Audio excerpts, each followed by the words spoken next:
مسئلہ یہ کہ بیماری کی وجہ سے وقتی طور پر وقفہ کر لینا جائز ہے.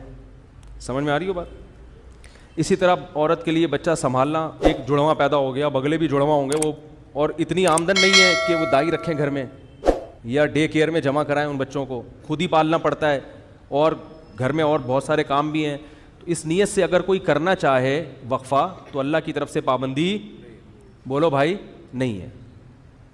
سمجھ میں آ رہی ہے بات؟ تو پابندی نہیں ہے. کوئی ایسا وقتی عارضی طریقہ اختیار کر کے وقفہ کیا جا سکتا ہے، اگرچہ پسندیدہ نہیں ہے شریعت کی نظر میں. اسلام میں ترغیب یہی ہے کہ نہیں کرو وقفہ، لیکن اگر کوئی کرتا ہے تو جائز ہے.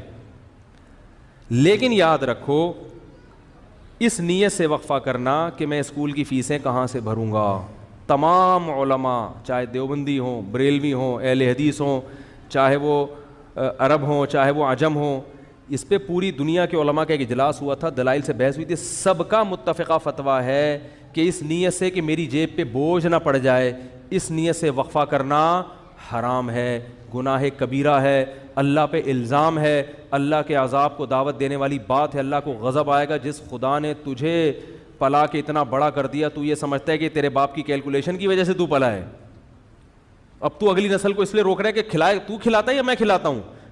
قرآن کہہ رہا ہے نحن نرزقکم، ہم تم کو بھی رزق دیں گے، وإیاہم، اور ان کو بھی. علماء کہتے ہیں غریبوں کے لیے نازل ہوئی ہے. اللہ نے پہلے ذکر کیا کہ تم کو بھی دیں گے، کیونکہ غریب کو ڈر ہوتا ہے میری روٹی نہ چھین لے بچہ، تو اللہ فرماتا ہے تجھے بھی ملے گا اس کی برکت سے، اور اس کو تو ملے گا ہی. اور آج کل زیادہ تر حمل جو روکا جا رہا ہے وہ اسی نیت سے کہ کھلائیں گے کہاں سے، تنخواہ میں پورا نہیں ہو رہا. سب کی زبان پہ یہی ہے. اسلام میں کیا ہے؟ فیملی پلاننگ والے کہتے ہیں پہلے انتظام کرو پیسوں کا، پھر بچے پیدا کرو. اسلام کہتا ہے نا نا نا نا نا نا نا نا نا. غربت دور کرنے کا ذریعہ کیا ہے؟ نکاح اور اولاد کی کثرت، جو میں انشاءاللہ اگلے بیان میں احادیث پیش کروں گا اس پر. تو یہ دوسرا طریقہ جائز ہو گیا کہ سنبھالے نہیں جا رہے تو ٹھیک ہے، وقتی طور پہ روکا جا سکتا ہے. اور اس نیت سے حمل روکنا کہ لوگ کیا کہیں گے اتنے بچے، اس نیت سے بھی حمل روکنا کیا ہے؟ حرام ہے.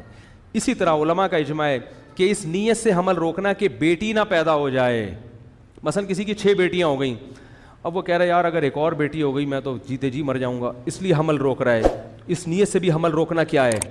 حرام ہے. کیونکہ آپ بیٹی کو کیا سمجھ رہے ہو؟ منحوس. اسلام میں یہ منحوس نہیں ہے. بیٹی کے خوف سے اگر حمل روک رہے ہو حرام. اور بہت سے لوگ اس لیے روک رہے ہیں کہ یار ایک بیٹا مل گیا، اب ہمیں ایسا نہ ہو بیٹی پیدا ہو جائے تو اللہ کا عذاب آئے گا. بھائی اس دنیا میں اللہ برکت چھین لیتا ہے. اور ایک آخری بات یہ